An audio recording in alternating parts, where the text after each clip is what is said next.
Hello, good morning बच्चों। आप लोग कैसे हो? आशा है कि आप लोग अच्छे होंगे। तो चलिए हम एक नया चैप्टर शुरू करते हैं। बच्चों, आज हम पढ़ेंगे कंपोजिशन ऑफ मैटर, यानी कि पदार्थ की संरचना।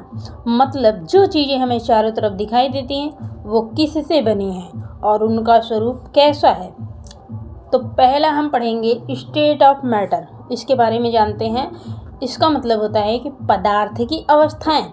तो पदार्थ 3 रूपों में पाया जाता है, ठोस, द्रव और गैस। ये 3 रूपों में सभी पदार्थ पाए जाते हैं। सॉलिड, जिसको बोलते हैं हम हिंदी में ठोस, आकार और आयरन दोनों निश्चित होते हैं इसके, और इसके कण आपस में बहुत पास पास होते हैं और इसका कॉम्प्रेस नहीं हो सकता है। उदाहरण के रूप में किताब, पत्थर, कुर्सी। अब जान लेते हैं लिक्विड को। लिक्विड का मतलब होता है द्रव्य। द्रव्य का आकार निश्चित नहीं, बर्तन का आकार ले लेता है। द्रव्य का आकार भी निश्चित नहीं होता, द्रव्य का आयतन भी निश्चित नहीं होता। मतलब लिक्विड कण थोड़े ढीले होते हैं और उदाहरण इसका है पानी, दूध, तेल।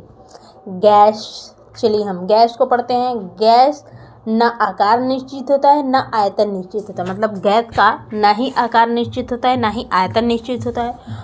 और गैस के कण बहुत दूर दूर रहते हैं और गैस से आसानी से कॉम्प्रेस हो जाते हैं। ठीक है, गैस आसानी से कॉम्प्रेस हो जाते हैं।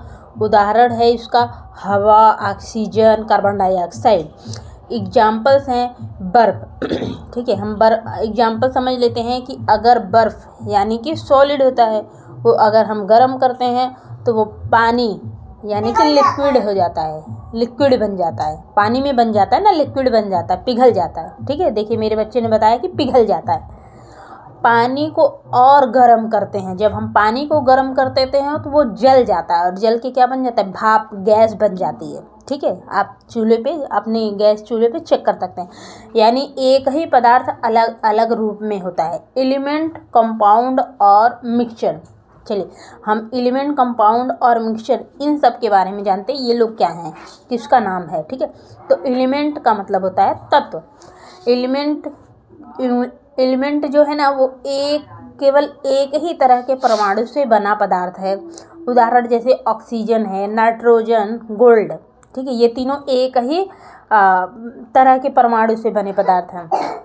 जैसे सोने की चैन अगर आप बनवाते हैं तो पूरी चैन सिर्फ सोने के परमाणुओं से बनी होती है। ठीक है, कंपाउंड यानी कि यौगिक। तो कंपाउंड किसका नाम है, क्या है, तो चलिए इसको समझ लेते हैं। 2 या 2 से ज़्यादा तत्व निश्चित अनुपात में मिलकर नया पदार्थ बनाते हैं, इसको बोलते हैं कंपाउंड या यौगिक। इनमें नई विशेषताएं आ जाती हैं। उदाहरण जैसे H2O यानी कि पानी। पानी 2 चीज़ों से मिलकर बना है, हाइड्रोजन और ऑक्सीजन। ठीक है, हाइड्रोजन प्लस ऑक्सीजन से क्या बनता है, पानी।